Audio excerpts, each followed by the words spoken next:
Santiago or James chapter 4, 1 to 10. Okay lang po ba na ang bawat isa sa atin ay magbigay galang sa Diyos? Tayo po ay tumayo. Ito ang sabi sa banal na kasulatan sa Magandang Balita, Biblia. Verse 1. Saan nanggagaling ang inyong mga alitan o pag-aaway? Hindi ba't nagmumula iyan sa masasamang nasa na naglalaban-laban sa inyong kalooban? Meron kayong minimithi, ngunit hindi ninyo makamtan. Kaya't papatay kayo kung kailangan. Mapasa inyo lamang iyon.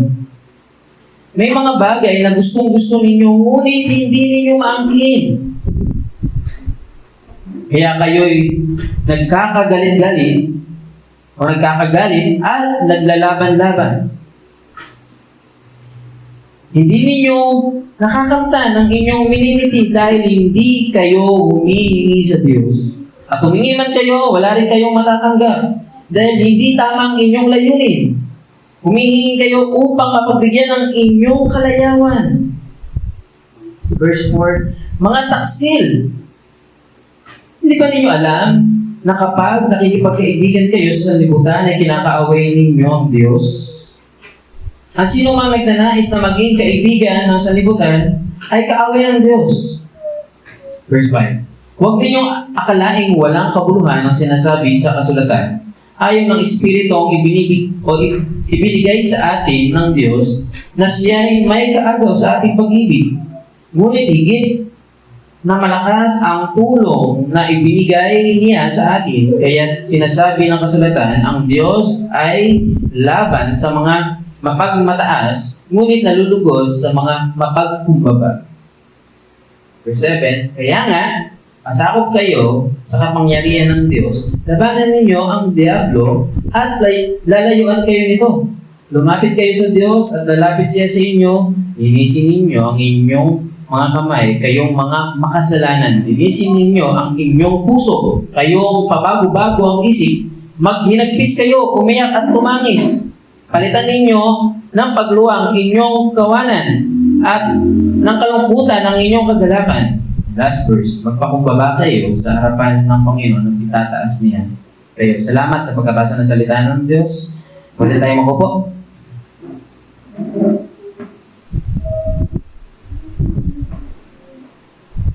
Napakaganda na itong ating aralin at very practical at very realistic itong talata nito sa buhay ng bawat isa sa atin. Itong sulat ni James ay dito sa kabanata 4 na tayo. Merong sinagot si James sa tanong na very relevant sa panahon natin ngayon. Dahil sa kasalukuyan, di ba? Merong gera. Ceasefire nga lang muna.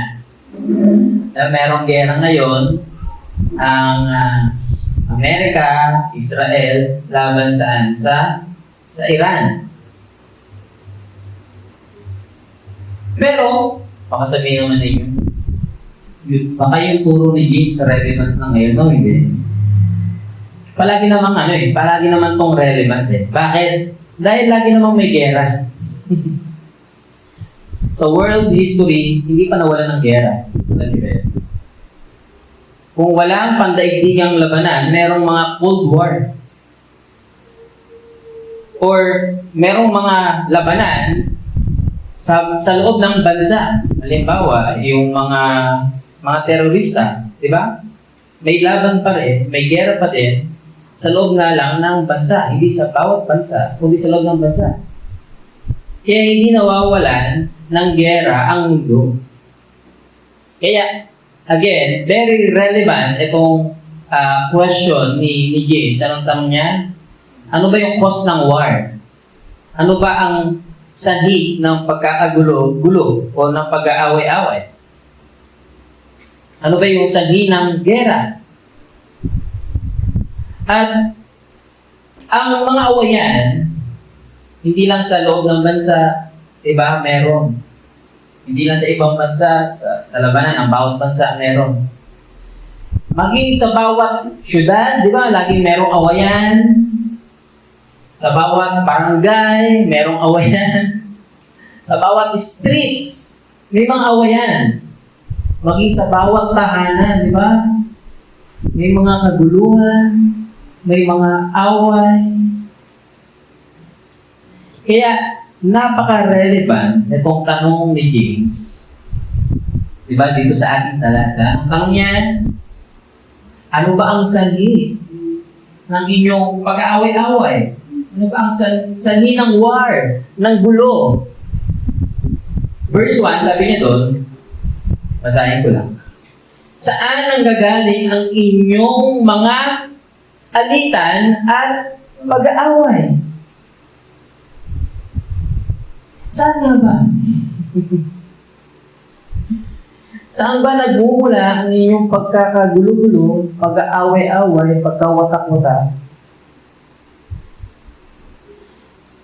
At ano ba ang cause ng gera? Ng pagkatalo-talo?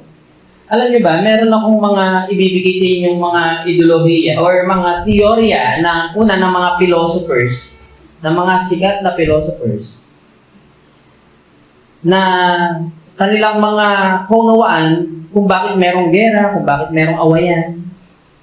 At magbibigay rin ako ng view ng mga scientists, mga grupo ng mga scientists, na sa tingin nila, rason kung bakit merong gera, merong awayan. Tingnan muna natin yung view, yung mga idea ng mga philosophers or kanilang mga theory kung ano yung ugat or cause or root cause ng war or ng labanan o ng pag-aaway-away. Sabi ni Thomas Hobbes, competition and also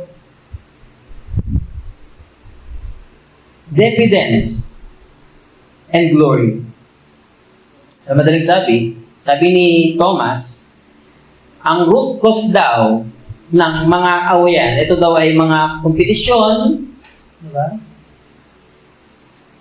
At yung takot, pag-aalinlangan, at yung glory. Kasi ang tao gusto niya, meron siyang glory. Okay naman.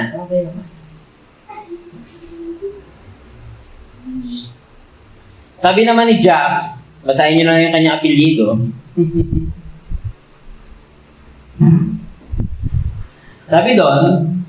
Sabi niya, social inequality and the creation of the state. Sabi niya, kaya daw merong mga awayan, merong gera, ay dahil sa hindi pagkapantay-pantay ng mga tao sa lipunan at dahil sa pagtatatag daw ng estado pa. Nakita niyo na yung mga kinakalaban ng mga philosophers na ito. At isa sa mga kilala na komunista, si Karl Marx. Sabi niya, ito daw yung class struggle and the pursuit of capital or resources. Sabi ni Karl Marx, ang cause daw ng mga labanan ay yung pagka-classify o yung paglalagay ng mga class struggle. Ikaw, mahirap ka, mayaman ka. Kaya gusto niya pantay-pantay lahat. Walang mayaman, walang. Tapos ang problema daw ay, ano sabi niya daw, capital, yung resources, yung likas na yaman. Yun ang kanyang binabanggit. Kaya nga itong si Karl Marx ay talaga namang komunista. At itong si Karl Marx ang naka-influencean sa China para maging communist. Ito naman si Thucydides. Sabi niya, ships in the balance of power and fear and rival. Sabi niya, yung pagbabago ng balanse, ng kapangyarihan at takot sa mga kalaban, yun daw ang root cause ng mga gera, ng mga awayan. Sabi naman ni Immanuel Kant, isang atheist na philosopher, sabi niya, the lawless state of internal relations. Sabi niya, ang kawalan ng batas, okay naman, tama naman, at sa ugnayan ng pandaigdig. Yun daw ang cause ng ng mga awayan, ng kaguluhan. Ngayon naman, yun yung mga view ng mga sikat na philosophers. Pero ngayon naman, titignan natin yung view ng mga scientists. Ano ba yung view ng mga scientists? Kung bakit merong awayan. Mamaya titignan natin yung view mo. Ano ba yung view mo? Bakit pa kayo nakikipag-away? So, okay ba yun? Dito na tayo. Sa view ng mga scientists. Ano ba yung view ng mga scientists? Sabi ng mga evolutionary biology, sabi ng mga atheistic biology, yung mga evolutionists. Sabi niya doon, tribalism protecting in the group to ensure genetic survival. Ito kasi yan. Sa mga evolutionists, naniniwala di ba sila sa evolution, at isa sa mga itinuturo ng evolution ay survival of the fittest. Survival of the fittest. Kung sino yung pinakamalakas, yun ang magsusurvive. At kaya daw merong kaguluhan para daw ang tao makasurvive. Sabi naman ng mga neurologists o mga neuroscience, meron kasi sa brain natin, merong chemistry na kung tawagin ay oxytocin at amygdala na nagtitrigger sa atin ng fear and protection. Kumbaga, merong hardware daw sa utak natin, sabi nila. Merong hardware sa utak natin na likas na na magbigay ng proteksyon sa atin. Ang sabi nila, kaya daw ang tao nakikipaglaban kasi nga may ganun daw tayong klaseng hardware sa utak natin na gusto natin proteksyonan yung sarili natin. Ang gagawin natin, uunahan na natin yung iba. Yun daw. Sabi naman ng mga ecology, grupo dito ng mga scientists, yung resource, scarcity, competition for water, land, and energy, parang ganun din. Parang katulad din sa evolution. And then, merong tinatawag sila na game theory. Ito yung, ang ibig sabihin nito, ito yung strategic logic or rational choice to attack based on distrust. Kahit ayaw natin makipag-away, kung tingin natin atakihin tayo, ang logical na hambang natin, katulad sinabi ko kanina, unahan na natin, kaya ito merong mga at yun yung mga view at theory ng mga philosophers and mga scientists kung bakit merong mga gera, okay? Kung bakit merong mga awayan. Ngayon naman, ang titignan natin, ano ba yung view ng Biblia, o ano ba yung sinasabi ng Biblia, o ano ba yung sinasabi ng Diyos sa Biblia na main cause o root cause ng awayan. Ano ba yung sinasabi ng Bible na pangunahing rason kung bakit merong kaguluhan, kung bakit merong pag-aaway-away? Gusto ko malaman? Tutuloy natin itong aralin natin. Verse 1. Tuloy natin yung verse 1.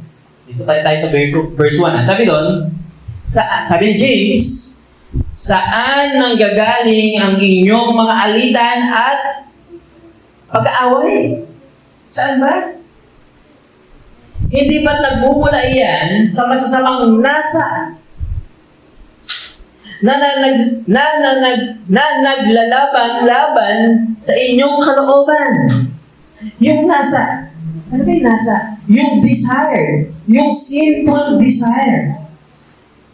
Ang sabi ng Biblia, ang sabi ng Diyos sa Bible, ang root cause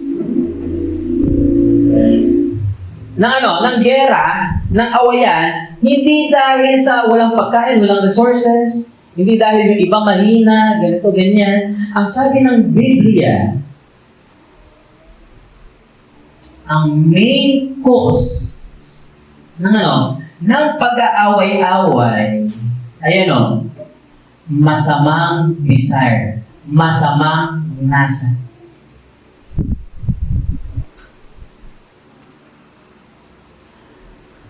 Ang ugat o ang rason ay ang sinful desire ng tao. Tanong, ano ba itong sinful desire nito? At ito yung tatalakayin natin sa ating pagpapatuloy. At gusto ko lang i-remind kayo na itong sinful desire or nasa ay very damaging. Kaya nga sa Ten Commandments, ito yung ikasampu sa Ten Commandments. Dahil nga talagang nakakapagbigay ito ng kapahamakan, biruin mo, sa top 10 na utos ng Diyos. Ilan ba lahat ng utos ng Diyos sa Old Testament? Di ba? More than approximately 630 to 14 laws. At ano yung top 10 niya? Yung Decalogue, yung Ten Commandments. Ano yung ikasampu doon? Ito. Babasahin ko Exodus chapter 20 verse 17. Ito yung ikasampung utos. Huwag mong pagnanasaang maangkin ang sambahayan ng iyong kapwa, ang kanyang asawa, mga alilang lalaki o babae, mga baka, asno, anumang pag-ari niya. At ito ang nasa or sinful desire na talaga namang ugat ng lahat ng kaguluhan dito sa daigdig. Again, very damaging ito, itong sinful desire na ito. Kaya kung ang Diyos nagbigay ng 10 utos, hindi niya kinalimutan na ilagay sa 10 sa top 10 itong nasa or desire, or sinful desire. At ito ang kaguluhan, o ito ang cause na kaguluhan dito sa mundong ito.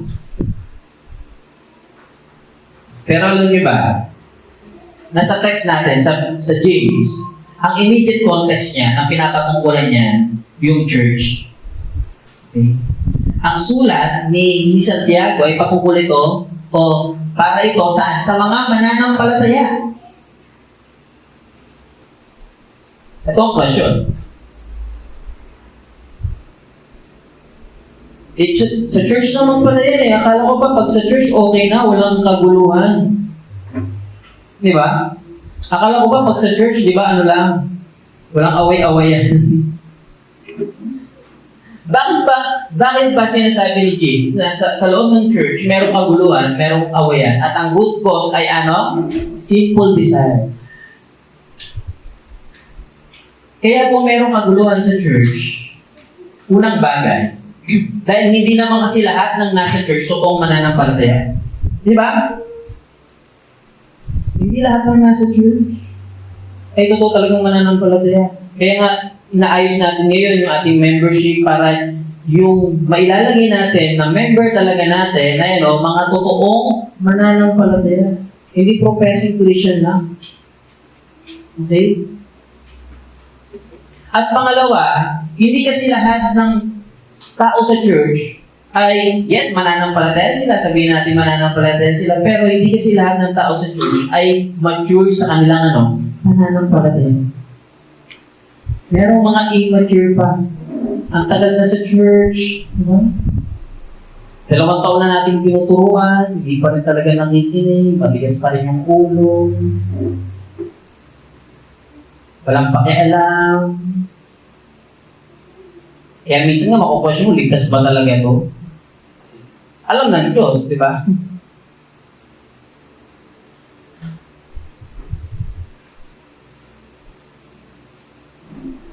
Kaya dito, sa ating aralin, pinapakita ni James kung sino ba talaga ang mga totoong mananampalataya. at kung sino ba talaga yung mga immature sa church. At makikita din natin kung sino ba talaga yung mga mature. Saan? Sa church. Kung ikaw ay nasa church at sinasabi mo na ikaw ay mananampalataya, pero natutuwa ka sa kaguluhan sa church at masaya ka pa, malinaw pa siguro sa sikat ng araw na hindi ka talaga totoong mananampalataya dahil may problema ka sa iyong desire. Kapag masaya ka na mayroong kaguluhan sa church, kapag nai-enjoy mo, kapag may nag-aaway-aaway, nagkakagulo-gulo sa church, katunay yun na hindi ka mananampalataya. Pero kung ikaw naman, yes, may time na na-involve ka sa kaguluhan, sa church, pero hindi ka masaya, na nandoon ka sa kaguluhan, marahil meron kang problema sa iyong maturity, sa iyong pananampalataya.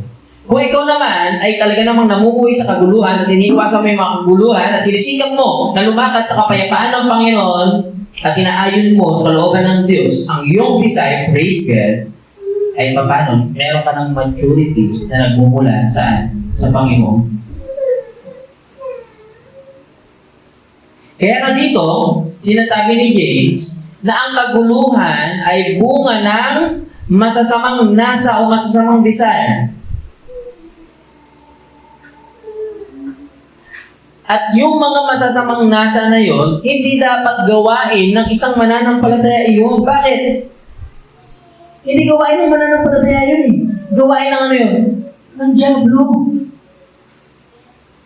Gawain ng demonyo yun, yung pagkaaway, na bunga ng masamang desire. Hindi sa Diyos yun. At muli, ang ugat ng lahat ng gulo, awayan, ay ang nasa ng tao. At totoo ito. Hindi lang sa relasyon natin, sa church, sa mga mananampalataya, maging sa bawat relasyon, sa pamilya, sa asawa, sa kaanak, sa kapatid, sa kapitbahay, sa iba pa. Ang root cause ng pag-aaway-away ay ang sinful desire, yung masamang nasa.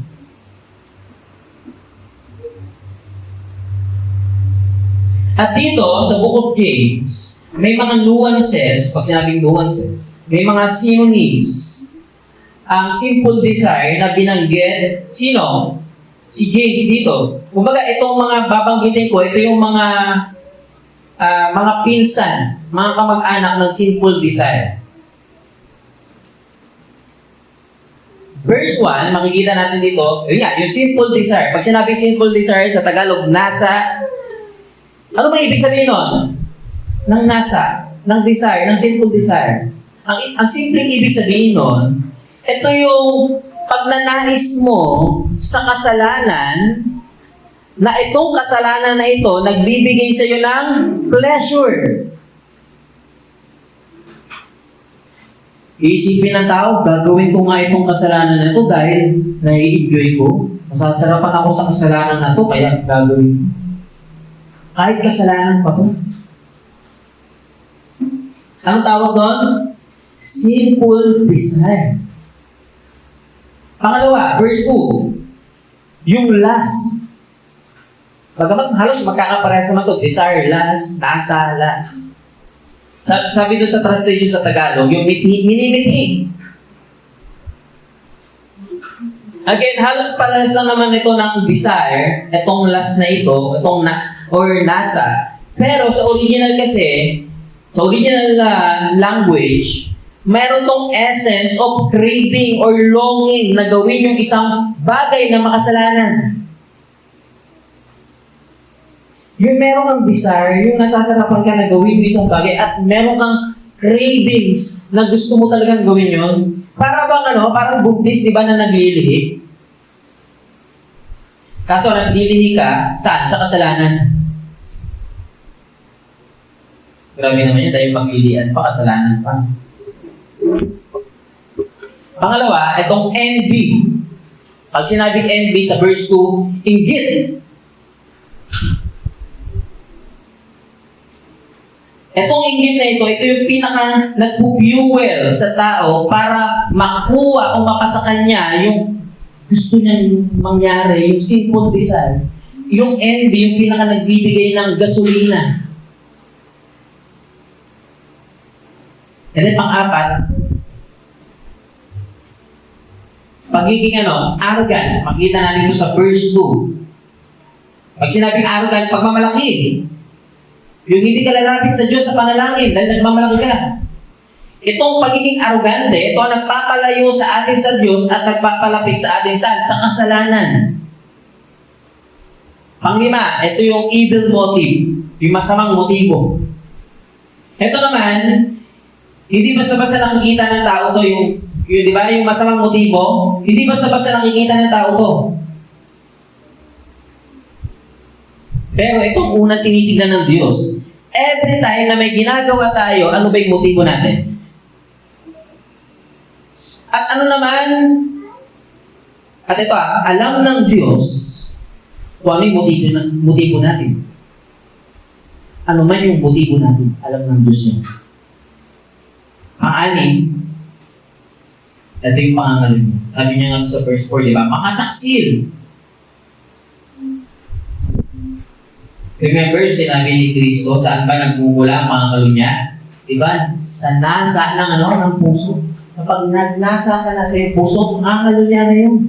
At doon nagsisimula ang pangangalo niya sa nasa ng puso. At itong mga bagay na ito, ang nagbibigay sa atin ng kaguluhan.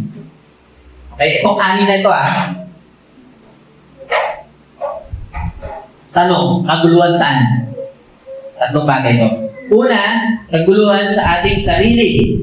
Pangalawa, sa ating kapwa. Pangatlo, lalong higit sa Diyos. At itong anim na ito, i-discuss natin ngayong oras ito. Okay na ba? May time pa ba ako? Meron pa akong time. Sige. Papasadahan natin. Yan nyo ako ng at least mga 15 minutes. Verse 1, basahin ko. Saan ang gagaling ang inyong mga alitan at pag-aaway? Hindi ba nagmumula iyan sa masamang nasa na naglalaban-laban sa inyong kalooban? Sinful desire causes internal war or struggle. Saan? Sa sarili. Okay? Ang nasa o yung simple desire, ang kaguluhan niyan nagsisimula saan? Sa loob. Ang nasa, ang unang pinapahirapan niyan, tayo. Kaya kapag tayo ay may mga masasamang nasa, ang unang tinutorture niyan, walang iba, kundi tayo. Dahil nasa kalooban natin yan Di ba ano sabi doon? Masasamang nasa na naglalaban-laban sa inyong kalooban. Dahil nasa kalooban natin ang nasa ang desire. Kaya ang kaguluhan, una saan? Sa ating kalooban. At kapag hindi natin makontrol ang kaguluhan na nasa loob natin, sa kaya lalabas sa ating action. Yung simple desire, yung sin na nasa loob, hindi nakikita ng tao, pero pag nag-umapaw at lumabas, saka palang ito mahayag sa iba. At ang masakla, pag nahayag ang nasa, may madadamay at talaga namang may madadamay na iba. At ano ang matutunan natin dito?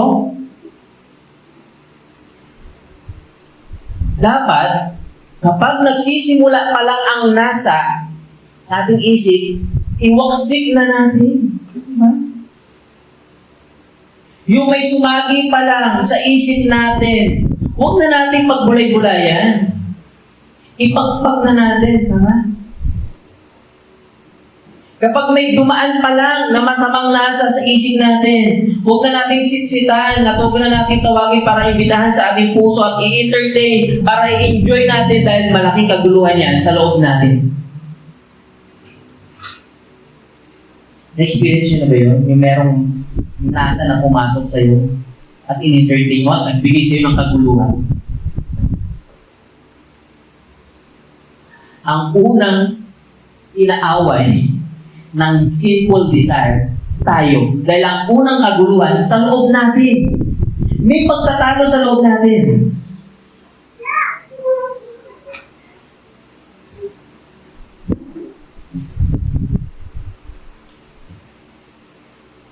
At kapag ang kaguluhan,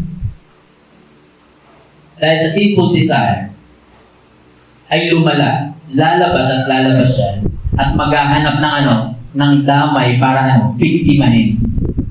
Kaya dapat, kapag sumagi pa lang sa isip natin, yung masasamang desire, iwaksik na natin. Okay? Huwag ka nang mag-meditate. Saan? Sa mga masasamang nasa.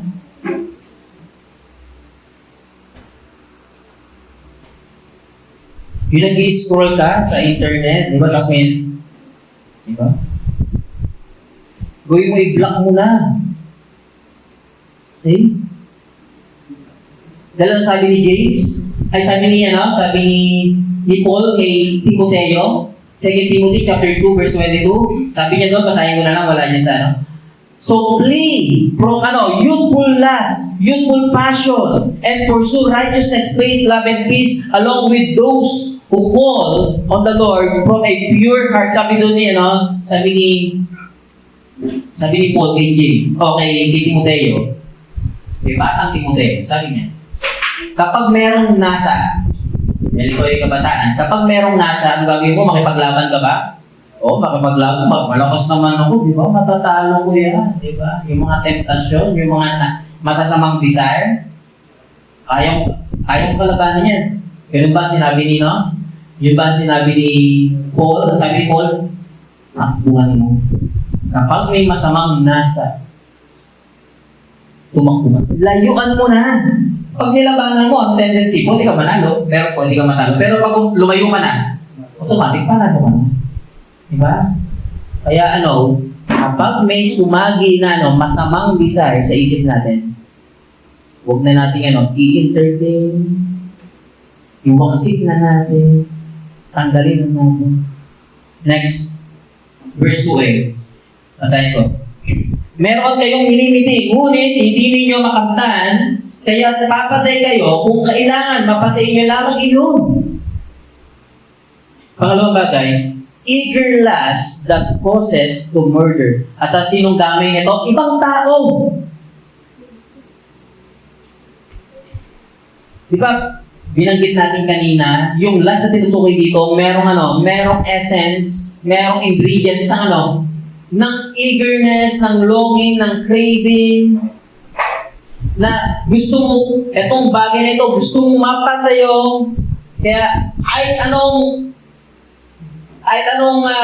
paraan gagawin mo, kung sino mang humarap, papatayin mo. Yun ang sinabi sa talata, di ba? Meron kayong minimiti, ngunit hindi ninyo makamtan, kaya papatay kayo kung kailangan mapa sa inyo lamang. May bagay ba kayo na gustong-gusto? At wala kayong pakialam sa ibang tao. Kahit saktan nyo ba, mapa sa inyo lang. Diba? Kahit pwede pumatay ka pa, magkaroon ka ng galit. Pero alam niyo ba, sabi ni Jesus Christ, magkaroon ka lang ng galit sa kapwa mo para ka na rin pumatay.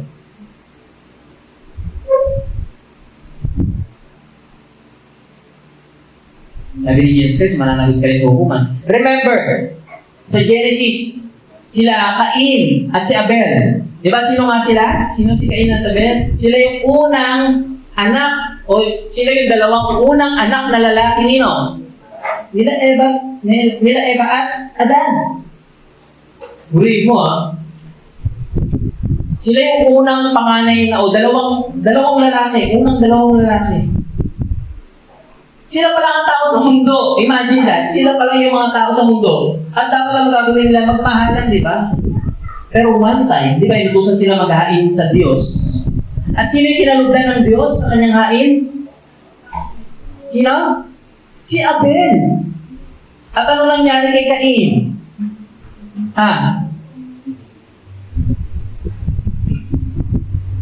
Nagkaroon siya ng ano? Mamaya, tatalakayin natin ito yung naglas siya, kanino? Sa kanyang kapatid. Dahil yung favor, hindi napunta sa kanya. Yung favor ng Diyos, at anong ginawa niya? Pinatay niya. Biruin nyo, dalawa pa lang sila, Dalawa pala silang lalaki, na magkapatid,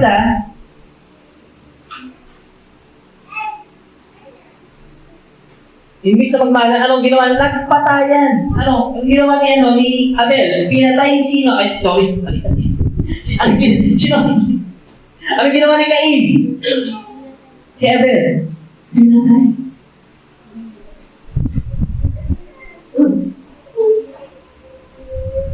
At pangatlong bagay, verse 2b, may mga bagay na gustong gusto ninyo, ngunit hindi ninyo maangkin. Kaya kayo'y magkakagalit at naglalaban-laban. May mga bagay na hindi mapasayo. Ano gagawin mo? Aawain ko sino man yung yan. Umarang sa akin, aawain ko talaga. Kakalabanan ko. Sabi doon, envy that causes hatred. Sino yung damay dito? Ibang tao. Hindi lang sarili mo, maging ang ibang tao. At remember, yung kwento ni Joseph, the dreamer. Anong nangyari kay Joseph? Ano yung ginawa sa kanya ng mga kapatid niya? Magkapatid na naman ito, pinag-uusapan natin. Ang ginawa niya ng mga kapatid niya? Hinulog saan? Sa balon. Grabe no, ang bait ng mga kapatid ni Joseph. Anong ginawa nila kay Joseph? Hinulog sa balon, tapos, buti lang pag-isip-isip, sabi, wala tayong mapapala kung papatayin lang natin siya at ihulog natin sa balon, wala tayong mapapala. Ganito na lang. Sabi ng isa niyang kapatid, benta na lang natin, kikita pa tayo. Grabe. Anong ginawa nila sa kapatid nila? Binenta nila. Bakit? Sa tingin anong rason? Dahil nainggit sila kanino kay Joseph. Dos kami magkakapatid. Tapos isa lang yung binigyan ng tatay namin ng balabal. Ang gagawin namin sa binigyan ng balabal? Bubuksain. Yun ang kanilang mindset.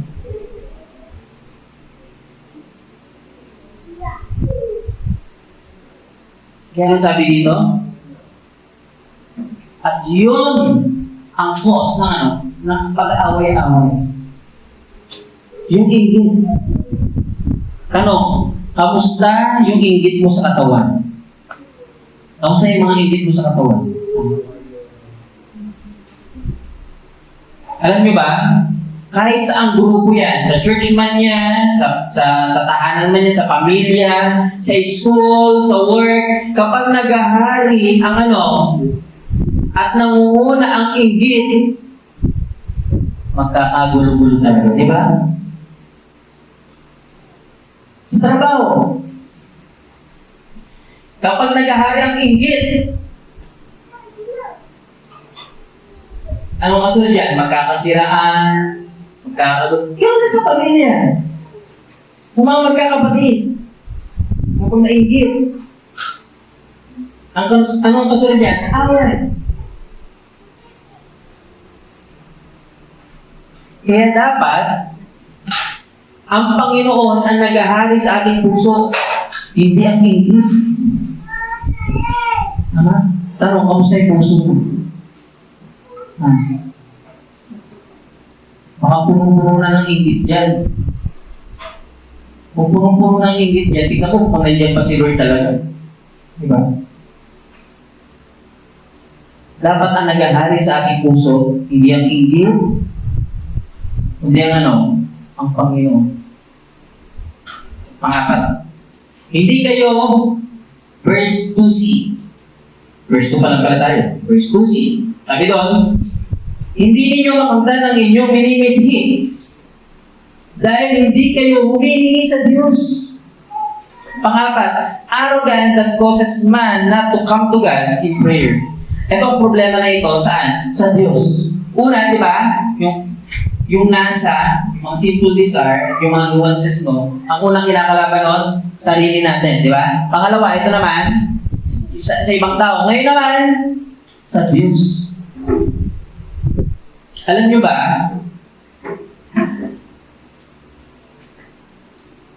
pag ang tao hindi lumapit sa Diyos sa panalangin, patunay yon na siya ay mapagmataas. Dahil kung hindi siya lalapit sa Diyos sa panalangin, siya ay nagmamalat sa Diyos. Kung ang isang tao hindi lumalapit sa Diyos sa panalangin, para bang sinasabi ng tao sa Panginoon, sa Diyos, na Lord, hindi na kita kailangan tayo ng hindi ko mapapataas yun. Di ba?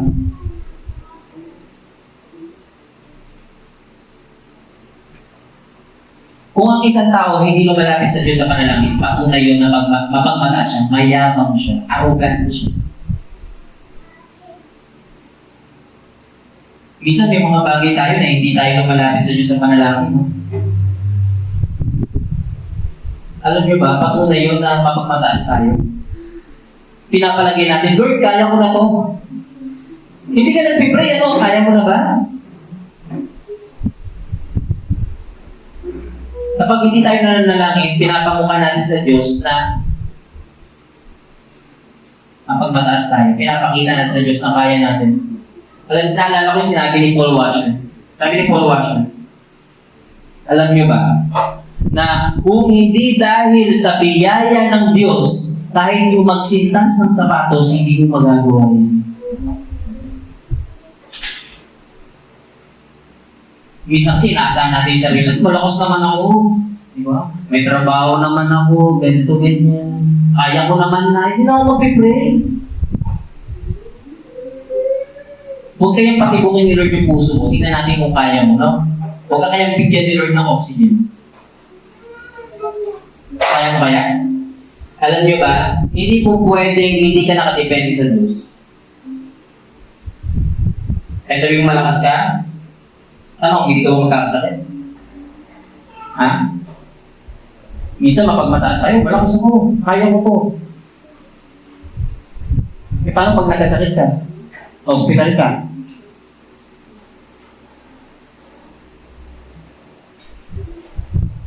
Kaya kung ikaw, mananampalataya ka, dapat kumapit ka sa Diyos sa panalangin. Kung hindi ka mananampalataya, hindi ka nananampalataya. Pero, kung ikaw ay mananampalataya at hindi ka nagpipray, malaking problema mo.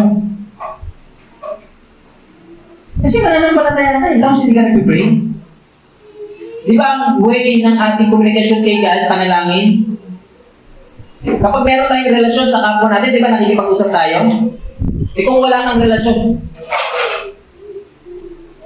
kung wala kang relasyon sa Diyos at hindi ka nakikipag-usap, naiintindihan ko kasi wala kang relasyon sa Diyos. Pero kung sinasabi ko, meron kang relasyon sa Diyos tapos hindi ka nakikipag-usap sa Kanya, may problema sa relasyon sa Diyos. I remember, di ba si Daniel? Nung panahon ni Daniel, di ba pinagbawalan silang mag-pray sa Diyos nila? Ano sabi doon? Sa buong Daniel, dahil may mga official ang hari, may mga official si King Darius na naiinggit kay Daniel. At anong sabi? Sabi nila, mag-decree ka, King Darius, na dapat ang tao hindi mag-pray sa kanilang mga Diyos sa loob ng 30 days. Dapat sa iyo lamang, King Darius, mag-pray. Kapag merong nag-pray dyan sa kanilang Diyos, ang gagawin? Papakain sa lino. Pero si Daniel, pinipigilan na mag-pray, ha? Nung panahon ni Daniel, kapag nahuli ka nag-pray sa Diyos mo, kay Yahweh, papakain ka sa lino. Guri mo si Daniel, pinagbawal na mag-pray. Pero, Natinag ba si Daniel? Ha? Alam niyo ba? 3 beses pa rin nagpipray. Ceremonially, sino? Si Daniel. At nakita siya na ginawa sa kanya. Inuhuli siya. At ano? Tinahabol siya sa lion's den. Namatay ba siya? Hindi, di ba? Hindi siya nilaban ng mga leon. Naging trauma niya pa. Ganun ka makapangyarihan ng Diyos. Dahil sa kanyang panalangin. Pero alam niyo ba, nung pinalabas si Daniel, yung mga alipin ni King Darius, lumapit lang sa pinto, biglang nilaba.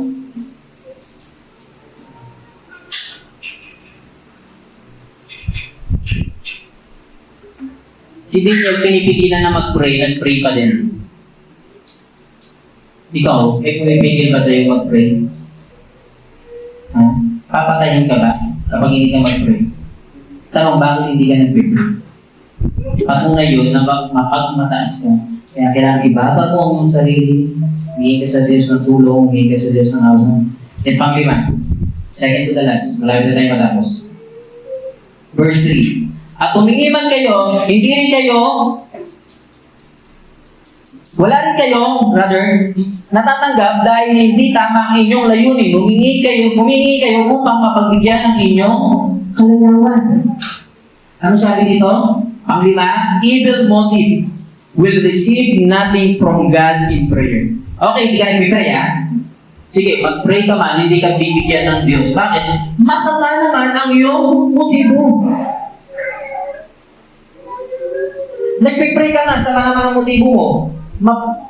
Makasarili ang iyong panalangin, Lord, bigay mo sa akin to, Lord, lahat to, ibigay mo sa akin, ha? Yeah. Lord, huwag mo nang bigyan yan, ako lang. Mali ang motibo. Naalala ko yung sa Matthew chapter 6, verse 5. Yung mga Hudyo, especially yung mga religious Jews, ay sinabihan ni Jesus Christ na kung kayo ay magpipray, ano sabi ni Jesus Christ? Pupunta kayo sa kwarto ninyo at doon kayo manalangin. Now, bakit sinabi ni Jesus Christ na pumunta sa kwarto? Masama pa mag-pray in public kasi ganito yan. Yung senaryo kasi, nung panahon kasi ni Jesus Christ, sa mga religious leader, ang ginagawa nila pag nagpipray sila, lalabas sila, sisigaw sila doon sa labas at makikita ng mga tao na sila ay nagpipray para mapakita sa iba na sila ay mga religyoso. At sila ay napapagilan ng tao, oh, galing naman na yan, nagpipray sa labas. Religious talaga ito, napakagano. Kaya sabi ni Jesus Christ, magpipray kayo, saan? Sa loob ng bahay, sa loob ng kwarto. Sarado ninyo yung pinto. Ang problema ba, kasalanan ba mag-pray sa labas? Hindi. Anong kasalanan? At tinutukoy ba ni Jesus Christ yung kasalanan, yung lugar, yung place ba ang tinutukoy niya na makasalanan mag-pray sa labas? Hindi. Tinutukoy niya doon yung motibo. Kapag nag-pray ka ba ng motibo mo? Ito ang problema. Hindi natin nakikita ang motibo, pero alam ng Diyos. At ang unang tinitignan ng Diyos, yung motibo. And then lastly, verse 4. By the way, this part 1, may part 2 tayo next week. Sabi niya doon, mga taksil. May tandang padamdam di ba? Pag nakita niyo yung tandang padamdam, anong gagawin? Paano ba yan? Sasabihin, mga taksil, ganun ba yan? Ha? Pag may tandang padamdam, mga taksil. At ano ibig sabihin ng taksil? Mga mangangalo niya. Adulterers. Sabi niyo doon, hindi ba ninyo alam na kapag nakikipagkaibigan kayo sa sanlibutan, ay kinakaway naman ninyo ang Diyos? Ang sino mang nagnanais na maging kaibigan ng sanlibutan ay kaaway ng Diyos. Pangani, lastly, adulterers causes God to be angry. At sino nito? Sino ang damay dito? Ibang tao at ang Diyos. Doon sa unang phrase, sabi doon, mga taksil. Ang ginamit niya doon, the word sa English, adulterers. Mga mangangalo niya. At again, saan ba nagsisimula ang pangangalo niya? Di ba sa nasa? Okay? kapag nagnasa ka na, sa ibang tao. At alam niyo ba, kapag sa pangangalo niya, dito talaga maraming kaguluhan. Pansin niyo ano ba ibig sabihin ng pangangalo niya? Yung pagpatol saan? Sa hindi mo asawa. Okay? Kung may asawa ka na, tapos papatol ka sa iba, anong mangyayari sa pamilya? Masisira.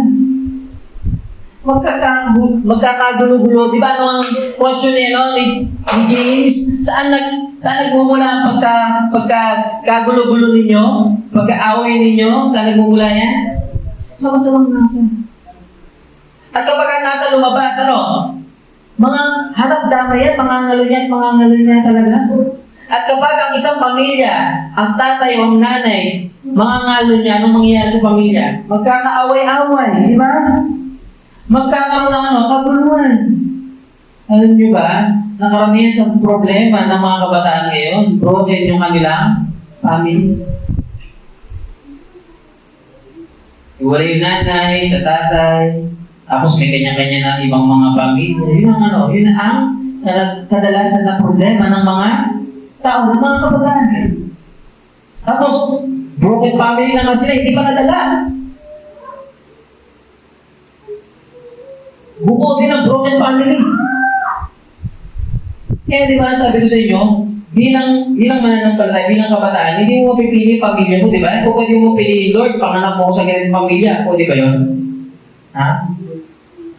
Hindi mo pwede yun. Kung saan ka nilagay ni God, yun talaga yun. Pero ikaw, meron ka pa rin choice. Ano ba? Broken na nga yung family nyo, bubuo ka pa ng broken family. Kaya di ba, dapat ayusin mo na ang iyong pagpili.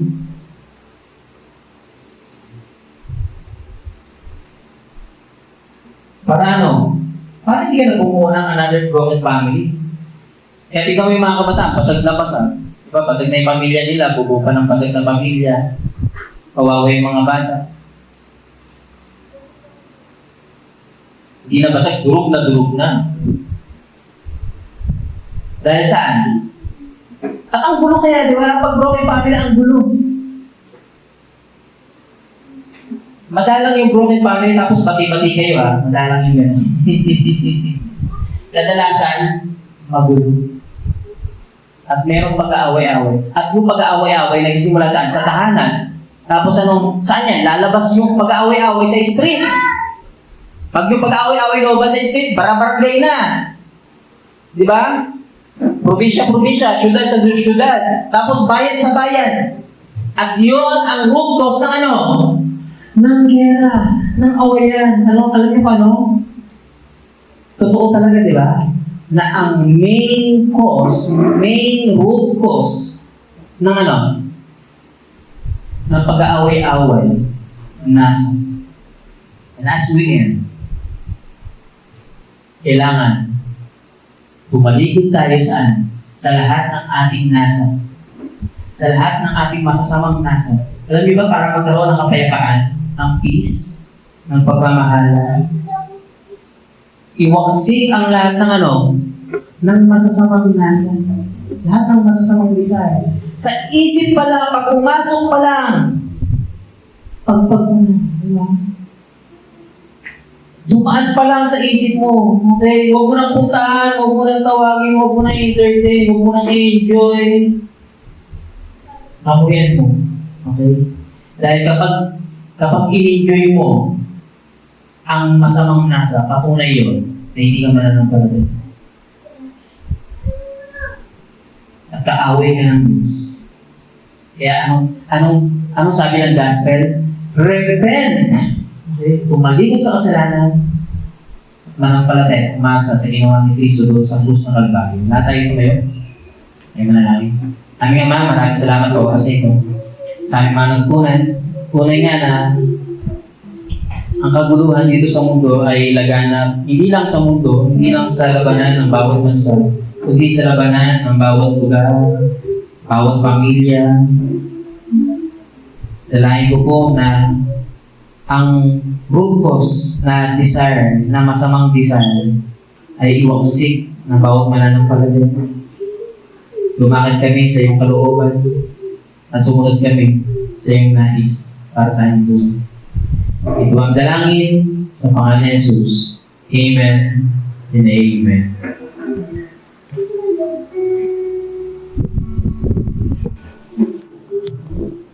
Okay, ko si Praise. Si Praise ba ang natin?